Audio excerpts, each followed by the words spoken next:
So, I'm sure you've all, well, not all of you because I know how many people saw the page, but I'm sure a lot of you saw the page that I created, Ben Chiza on the Run on Instagram, and all the other crazy things that were going on in the last few weeks.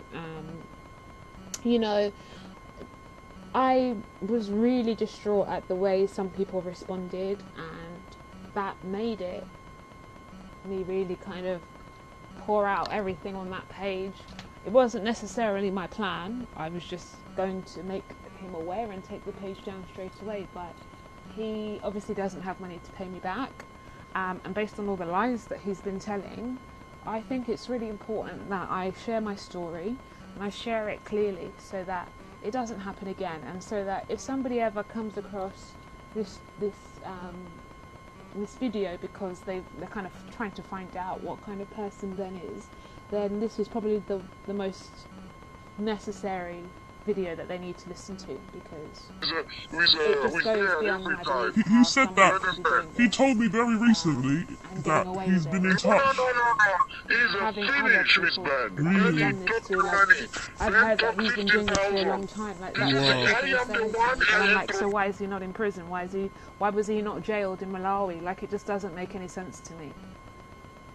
So I have to do what I have to do. I mean, at this point, if I don't get my money back, it is what it is. But just the pure the disgust that I have at this whole situation is just too much. Like, I just can't believe somebody would go to this extent to extort money out of somebody who's hardworking and trying to help them.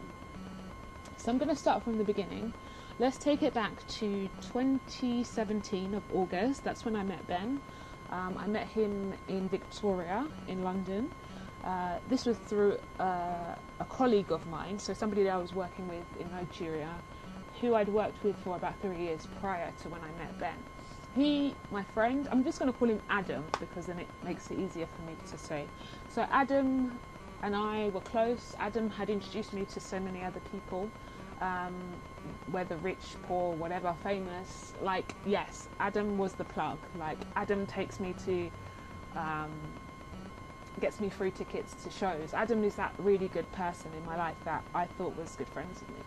So when I met up with Adam and he introduced me to Ben, I was like, oh, he's just one of your friends. And that was the impression I got that whole weekend. Like, they were all friends. They were talking about business. They were calling each other brother. We had met up that weekend more than three times that weekend. So we went to a hotel nearby to Ben's apartment that he'd got for his baby mama, who I will call Mary.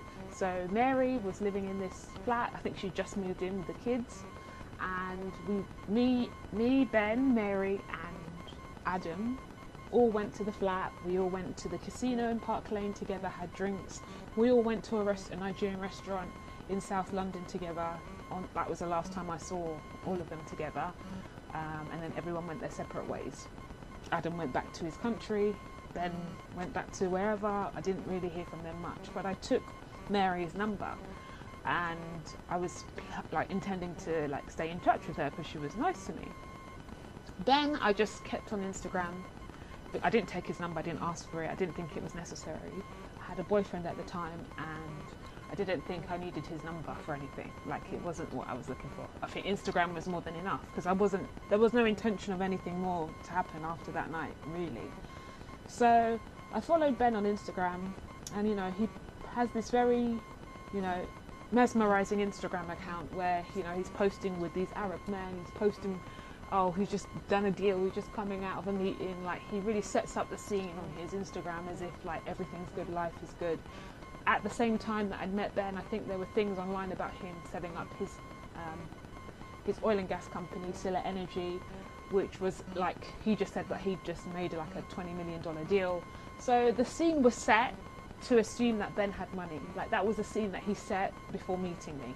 Maybe he did have money, maybe he had money and he's lost it. I assume that's the case because, number one, I don't think my friend would hang out with somebody like that if something wasn't right from the get-go. There must have been something that would have suggested that they are friends. But I don't know. It's a learning curve that you just don't know people, you don't know the story until things like this happen. So I don't even keep in touch with Mary, but I think about calling her, and then my iPhone packs up, and it didn't save recent numbers on there, so I didn't have any way of contacting her. But then I remembered that I had Ben on my Instagram, so I start messaging Ben. I'm like, hi, have you got Maureen's number? I'd really like to talk to her. And then he kind of didn't give me the number, but just went on to talk about other things. And then he gave me his number, and then we kept talking back and forth. You know, he was flirting, telling me I'm a beautiful girl. Then I asked him about Maureen. He said Mary, and he said that they're not together anymore. And I'm like, fine, cool. But at the time I was with my boyfriend, so it wasn't like I was even really bothered. But I was just entertaining the flirting, you know. I'm not gonna lie. He was flirting with me. I entertained it. I didn't say anything about being with anyone, and I didn't say I wanted to be with him either. So it was just like he was doing his thing. For me, I just thought, okay, maybe he could help me get more clients for my investment that I had at the time. So it was really like, okay, this is the reason. This is the kind of motive for me to even stay in touch. So we're keeping in touch. At some point, he's getting more intense with the flirting and telling me that he wants to be with me, calling me baby. And then I'm like, I don't think this is going to work. So I send him a message. I remember sending this message. I said, I don't think I can do this because, like, obviously you're online, you're over there, I'm here. Like, I don't really want to do this. So I even blocked him. Like, my gut instinct was telling me that this guy is not for me. Like, and I didn't listen. So I blocked him. He was like, oh no, but don't you want to be my friend? Like, you know, is there someone else? And he kept saying all this stuff. And, that would have been my exit point, and then I wouldn't even be doing this video right now. Like, literally, if I hadn't unblocked him, something was just like, oh, unblock him, Rachel, and just talk to him, see if he's okay. So I unblock him, and then I message him that day. That was May the 18th or 2018. Yeah, I message him saying, hey, how are you? He calls me straight back. Now, this is the first time he's actually calling me. So before, it was just Instagram, messaging back and forth. It wasn't calls. It wasn't like late night, I want to get to know you. So it wasn't anything intense like that at all. So I'm surprised he's calling me on video for the first time. I'm like, wow, this is interesting. So the first thing he says to me, oh, Rachel, you're not going to believe it. My cards aren't working, and I'm stranded at JF Kennedy Airport. Do you mind to help me to book a flight from New York to Hong Kong? I'm thinking, this is weird. Like, alarm bells rang at that point, and like, I don't know why, I just didn't listen to my gut instinct. Alarm bells rang, and this is how the devil works. Like, the devil does not look like a bad person. The devil does not come at you screaming and shouting at the beginning. The devil works like with the nice, with the I'm okay, I'm good, I'm happy. Like, that's how this thing is really, like, that's how deep this is. So I'm like, okay, fine. I roll my eyes, I say, fine, I'm going to help you. £800 I spent on that ticket, that flight ticket. Up to now I've not seen even that £800 back. But he had said to me that, oh, thank you so much, you know, when I get back to Hong Kong, I'm going to pay you back. It's not a problem, there's money, it's just that my card's not working. So I'm like, fine. He gets to Hong Kong, and then he's like, yeah, I'm going to wire you the money, but I'm still short. Like, can you help me? So his whole game is, there's money, Rachel, there's money. Don't worry, there's money, but I need money to go and get money. And that was always the ball game with him. So it's been like that from May until, like, for a whole year, he was literally doing that. So he would tell me, oh, Rachel, I'm just doing this deal, but I need £5 to get somewhere, or I need £10, or I need £100, or I need you to book me a hotel so I can go and meet someone who's going to give me money. And he kept going on with that, and, you know, it got exhausting. But you know what my problem was that once you get trapped into these kind of games, it's hard to pull yourself out, because you're thinking, oh shit, if I pull out, then I'm going to lose all my money. And stupidly, I kept giving more money, thinking I'd get my money back, when I should have actually just stopped. So I've learnt my lesson. This isn't me coming to say, I'm a victim. No, I know that where I went wrong, but at the time, it was the manipulation, it was the lies, it was the pretense, it was the fact that he presented himself to me as someone who had money at the time that I'd met him, and didn't really give me an honest idea of what was really going on, because he kept saying he had money. Ben kept saying that there was money and money was not an issue. And Ben, if money is not an issue, why can you not pay my mum back the £300 that you took from her last December? But he will keep telling, like up until last week, he was telling me that money is not an issue. But then I'm hearing that he's begging for money to get KFC in Dubai, allegedly. So yes, so the fact is that he kept asking me for money, kept telling me lies. He kept saying that, you know, he's going to set up this business. When he got to London, like, it's a long story, but I need to summarise it because I don't want to be here telling you everything. But I just need to tell you the key information. He came to London, lied that he got arrested, saying that he got arrested for money laundering, that he had brought in cash. And I was like, why would you don't do that? Like, he said that he bought £40,000 in cash, that he was going to give to me, and that he was feeling bad, everything he's done, but he got arrested. The true story was that, which I found out from another lady who helped me to kind of uncover all of his lies. She told me that Ben actually came to London and sought asylum when he got here. So he handed himself into the immigration people, whatever. Like, I don't have any papers, and I need to apply for asylum.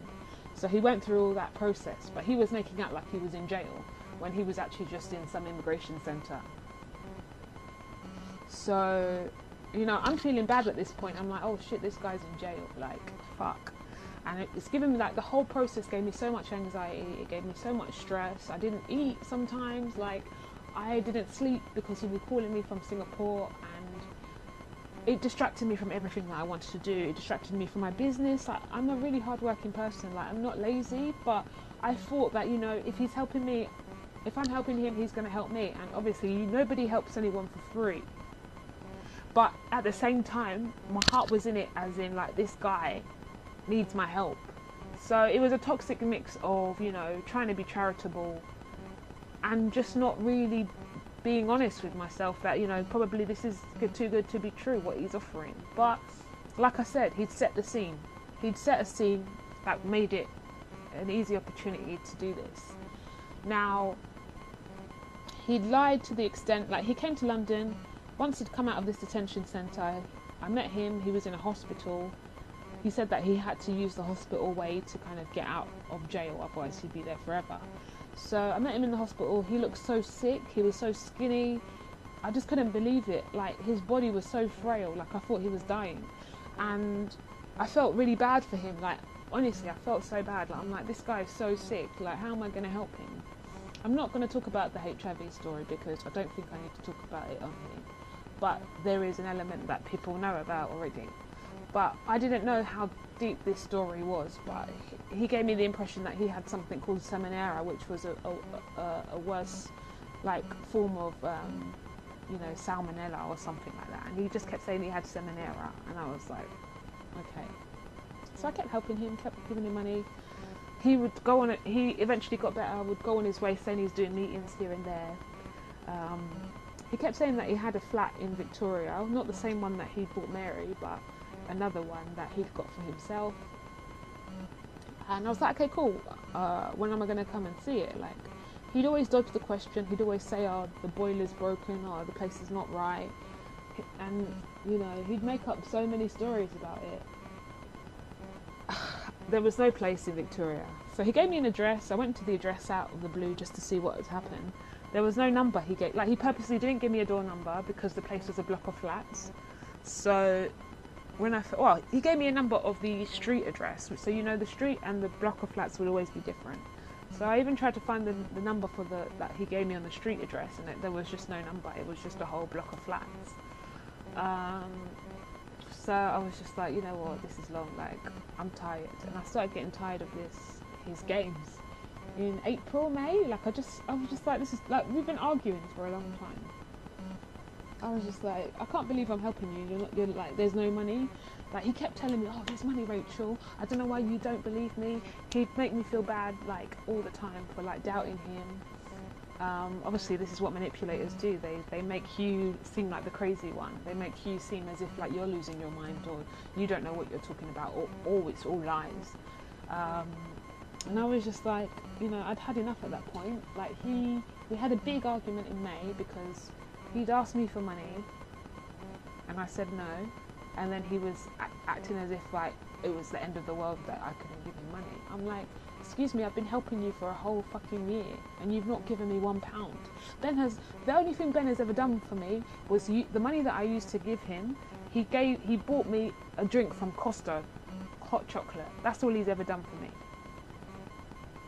in a whole year. And this guy's taken over £20,000 from me in cash, in bank transfers, in bookings, in hotels, in buying gifts for his kids for Christmas, it just makes me sick. It's a really sad situation. When I came out with the page, he started accusing me of being a money launderer. He started calling me a cyber hacker, and I'm like, okay, where did I do this? Ben there's so many things I can say on here that Ben will get in trouble for. Like, that's the extent. Like, I could really go deep and expose this nigga, but I'm not going to do that. Because he already knows all the things that he's been doing. And I'm not the only one, and that's what really, really pisses me off. Like, I'm not the only victim. There's other people he was doing this to at the same time, telling the same lies, telling the same story. And for his family to come out and start gaslighting, people saying that I'm the bad one for writing stuff online about him, it's like, I think you guys live in an imaginary world where you think that he's okay because he gives you that illusion. And yeah, he's not well. Like, the guy is not well. He needs help. He needs psychiatric analysis. Like, the guy is not stable. How do you take money from women, lie, and then still go back and be begging women from the same people for money? Like, there's a woman he's begging money from all the time, still begging up and down like a dirty rat. Yeah, I'm saying it as it is. Like, I'm tired. When I saw what Chimwemwe did, I was just like, girl, like, you endorse this. Like, you endorse a scammer as a parent, as a wife. Like, really? Like, you endorse scamming? Like, you actually back your brother up as a scammer? I messaged her like 3 days before I started going online. She didn't reply.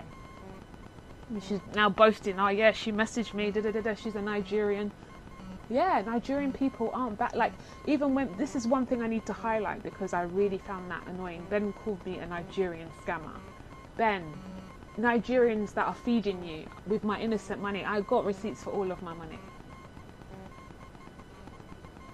And you want to make it about me being Nigerian. Chimwemwe did the same thing, tried to make out, oh, she's a Nigerian. Yeah, Nigerians can be the best people. Like, Nigerians have helped me so much. And I would never make this about Malawian people. I would never say, oh, because Malawian people scam me, that I'm not going to talk to Malawians anymore. Hell no. Just because one person is sick like this, it's not that I'm going to judge the whole community. And then the fact that Chimwemwe would say, oh, I'm a Nigerian, and you're married to a Nigerian. Does that make sense? Make it make sense. So, in summary, if you meet Ben, and I really do hope that he gets himself together. Like, he needs to get himself together. As a parent, people look up to you and call you dad. Like, you need to get yourself together. As a family member, people who has family, as somebody who wants to be a CEO of a company, you need to get yourself together. You need to be rehabilitated. You need to stop the games. You need to stop the lies. You need to face this issue. You need to face it. I'm not going to go away, Ben. Like, this will always haunt you forever. Like, this incident went so far that there's no way I'm going to back down. Like, you can call me all the names you want to call me. You can call me out of my name. He said that I put a picture of his daughter on a porn site. Like, how does anyone even start uploading things to porn sites? Unless you have like I don't even understand how I would even do that. But then he wants to start insisting that that's something that I would even do. He's sick. No point in me swearing. He's sick, and somebody needs to help him. So if you're hearing this as his cousin, I know you lot won't want to listen to this, but it'll be somebody that will tell you that what I've said. Go and get Ben Chiza Mkandawire some help, because he's sick in the head, taking money off women, and then trying to make everyone else as if they're the crazy ones. No, this guy is a fucking lunatic. he is a lunatic.